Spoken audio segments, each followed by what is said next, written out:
Welcome to First United Methodist Church, Parkersburg. I am Meredith Poole, and I will be reading Luke chapter 20.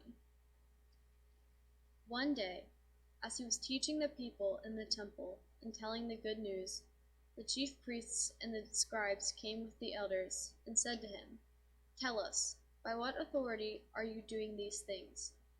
Who is it who gave you this authority?" He answered them, "I will also ask you a question, and you tell me. Did the baptism of John come from heaven, or was it of human origin?" They discussed it with one another, saying, "If we say, from heaven," he will say, "But did you not believe him? But if we say, of human origin, all the people will stone us, for they are convinced that John was a prophet." So they answered that they did not know where it came from. Then Jesus said to them, "Neither will I tell you by what authority I am doing these things." He began to tell the people this parable. A man planted a vineyard and leased it to his tenants, and went to another country for a long time. When the season came, he sent a slave to the tenants in order that they might give him his share of the produce of the vineyard. But the tenants beat him and sent him away empty-handed. Next, he sent another slave.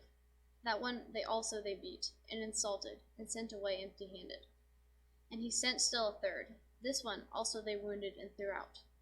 Then the owner of the vineyard said, "What shall I do? I will send my beloved son. Perhaps they will respect him." But when the tenants saw him, they discussed it among themselves and said, "This is the heir. Let us kill him, so that the inheritance may be ours." So they threw him out of the vineyard and killed him. What then will the owner of the vineyard do to them?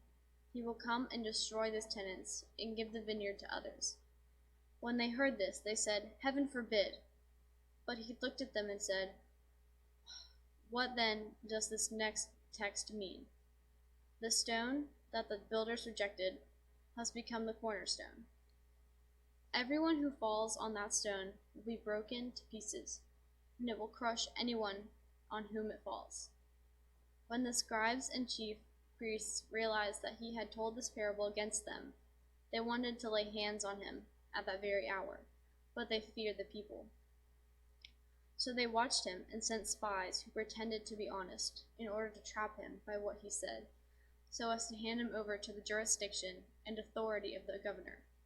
So they asked him, "Teacher, we know that you are right in what you say and teach, and you show deference to no one, but teach the way of God in accordance with truth. Is it lawful for us to pay taxes to the emperor or not?" But he perceived their craftiness and told them, "Show me a denarius. Whose head and whose title does it bear?" They said, "The emperor's." He said to them, "Then give to the emperor the things that are the emperor's, and to God the things that are God's."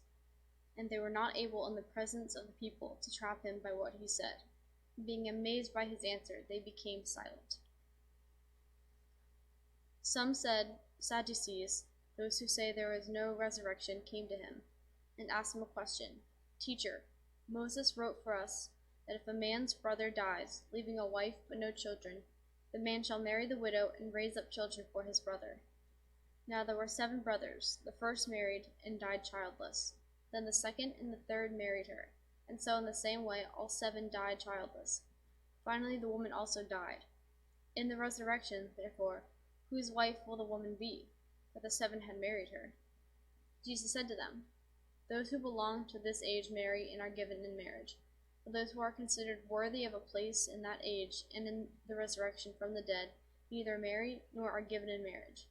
Indeed, they cannot die any more, because they are like angels and are children of God, being children of the resurrection. And the fact that the dead are raised, Moses himself showed in the story about the bush, where he speaks of the Lord as the God of Abraham, the God of Isaac, and the God of Jacob. Now he is God, not of the dead, but of the living. For to him all of them were alive." Then some of the scribes answered, "Teacher, you have spoken well," for they no longer dared to ask him another question. Then he said to them, "How can they say the Messiah is David's son? For David himself says in the book of Psalms, 'The Lord said to my Lord, sit at my right hand, until I make your enemies your footstool.' David thus calls him Lord. so how can he be his son?" In the hearing of all the people, he said to the disciples, "Beware of the scribes, who like to walk around in long robes and love to be greeted with respect in the marketplace, and to have the best seats in the synagogues and places of honor at banquets. They devour widows' houses, and for the sake of appearance they say long prayers. They will receive the greater condemnation."